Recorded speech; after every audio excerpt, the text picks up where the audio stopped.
नमस्ते दोस्तों, कैसे हैं आप। आज हम एक बहुत ही मज़ेदार कहानी सुनने वाले हैं। यह एक तुर्की लोक कथा है जिसका नाम है बस हिक कहो। तो आइए सुनते हैं ये मज़ेदार तुर्की लोक कथा।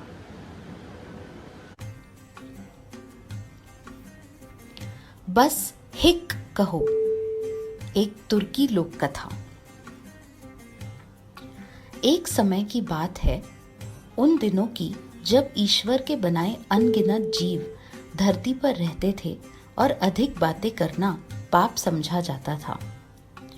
उन्हीं दिनों एक नगर में एक व्यक्ति रहता था। उसका एक नौकर था जो बहुत भोला भाला था।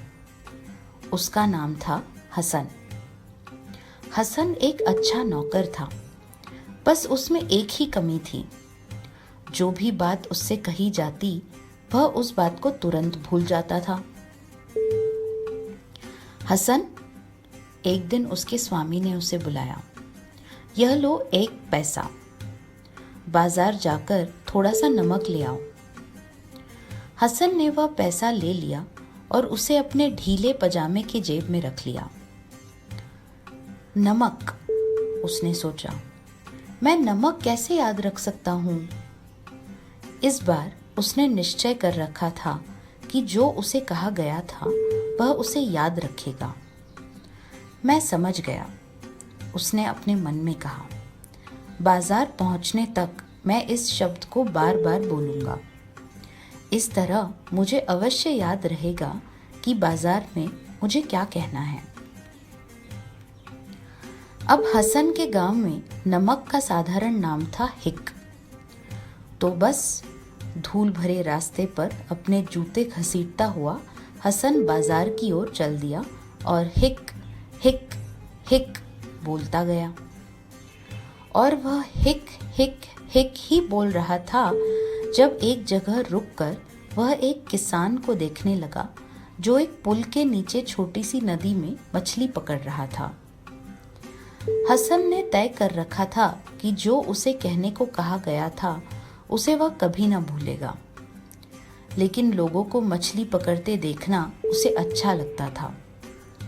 तो उस किसान को देखते हुए उसने हिक हिक हिक बोलना बंद न किया। अब तुर्की के कुछ भागों में हिक का अर्थ होता है कुछ नहीं। तो जिस समय हसन वहां खड़ा हिक बोल रहा था, उस किसान को कुछ भी नहीं मिला। आखिरकार किसान को उस पर गुस्सा आ गया। तुम्हें ऐसा नहीं कहना चाहिए, उसने चिल्लाकर कहा। हसन को आश्चर्य हुआ। फिर मुझे क्या कहना चाहिए, उसने पूछा। तब किसान ने कहा, तुम्हें कहना चाहिए ऐसी 5 या 10 होनी चाहिए, ऐसी 5 या 10 होनी चाहिए, तुम्हें ऐसा कहना चाहिए। किसान ने हसन को जो कहा उसे याद रखने को वह आतुर था, सो वह झटपट वही बात दोहराने लगा। ऐसी 5 या 10 होनी चाहिए, ऐसी 5 या 10 होनी चाहिए। जब उसे विश्वास हो गया कि यह शब्द उसे याद हो गए थे, तो वह धूल भरे रास्ते पर अपने जूते घसीटता हुआ बाजार की ओर चल दिया। ऐसी 5 या 10 होनी चाहिए। चलते चलते वह यह बात बोलता गया। रास्ते में उसने एक शव यात्रा देखी। शव यात्रा को देखते देखते भी वह बुदबुदाता रहा, ऐसी 5 या 10 होनी चाहिए, ऐसी 5 या 10 होनी चाहिए। भीड़ में खड़े एक आदमी ने हसन की बात सुनी तो उसे गुस्सा आ गया। लड़के, उसने कहा, तुम्हें ऐसा नहीं कहना चाहिए। हसन चकरा गया। फिर मुझे क्या कहना चाहिए, उसने पूछा। उस आदमी ने कहा, तुम्हें कहना चाहिए भगवान उसकी आत्मा को शांति दे, भगवान उसकी आत्मा को शांति दे, तुम्हें ऐसा कहना चाहिए। हसन ने उसकी बात दोहराई, भगवान उसकी आत्मा को शांति दे, भगवान उसकी आत्मा को शांति दे। जब उसे विश्वास हो गया कि यह शब्द उसे याद हो गए हैं, तो वह बाजार की ओर चल दिया। आगे जाते समय वह बोलता गया, भगवान उसकी आत्मा को शांति दे, भगवान उसकी आत्मा को शांति दे। तभी उसने अजीब सी गंध महसूस की। उस गंध को सूंघता सूंघता वह सड़क किनारे पड़ी हुई मरी मछली के पास आ गया। भगवान उसकी आत्मा को शांति दे, भगवान उसकी आत्मा को शांति दे, उसने मरी हुई मछली की ओर देखते हुए कहा। तभी एक आदमी उस रास्ते पर आया। उसने हसन की बात सुनी। निकट आकर उसने नीचे देखा।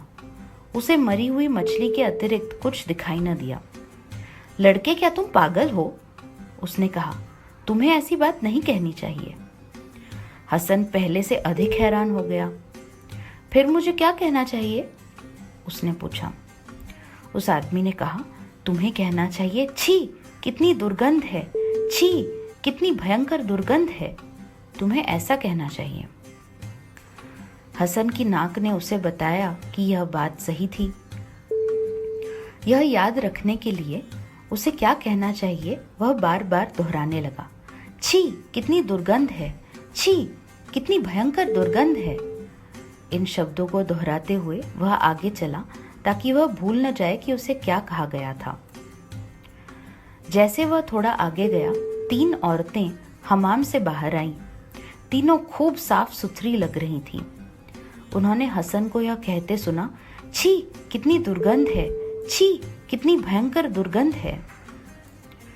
बस औरतों ने पानी निकालने वाले कलछे जमीन पर रख दिए और यह चिल्लाते हुए हसन पर पत्थर फेंकने लगी। तुम ऐसा कैसे कह सकते हो? तुमने ऐसा कहने का साहस कैसे किया? बेचारा हसन सच में घबरा गया। फिर मुझे क्या कहना चाहिए? उसने औरतों से पूछा। तब एक औरत ने कहा, तुम्हें कहना चाहिए, अरे कितना अच्छा है, ओह कितना बढ़िया है, तुम्हें यह कहना चाहिए।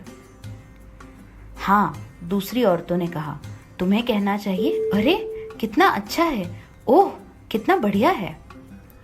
हसन ने झुककर उनका अभिवादन किया और बोलने लगा, अरे कितना अच्छा है, ओह कितना बढ़िया है। तीनों औरतों ने सिर हिलाए और मुस्कुराईं और जूते घसीटता हुआ हसन बाजार की ओर चल दिया। चलते चलते वह वही कह रहा था जो उसे कहना चाहिए था। वह बार बार अरे कितना अच्छा है, ओह कितना बढ़िया है कह रहा था जब उसने रास्ते में 2 आदमियों को आपस में लड़ते हुए देखा। वह कुछ देर रुक गया और उन दोनों की लड़ाई देखने लगा।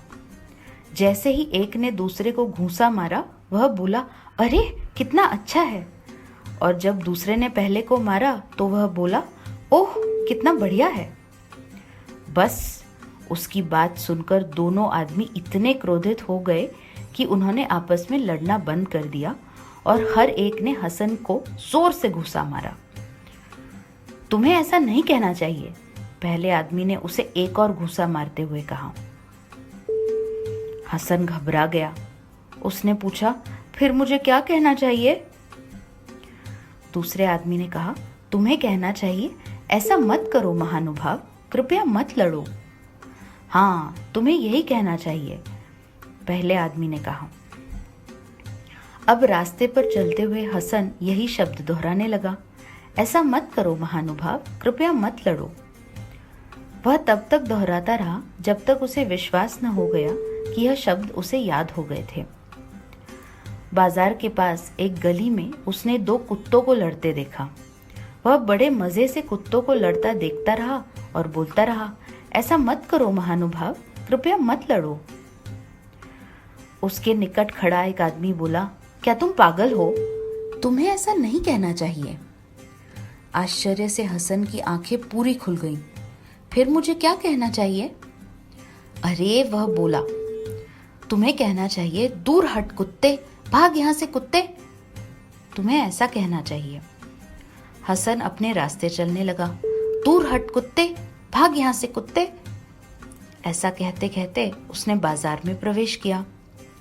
बाजार की पहली दुकान में एक जूते बनाने वाला जूते बना रहा था।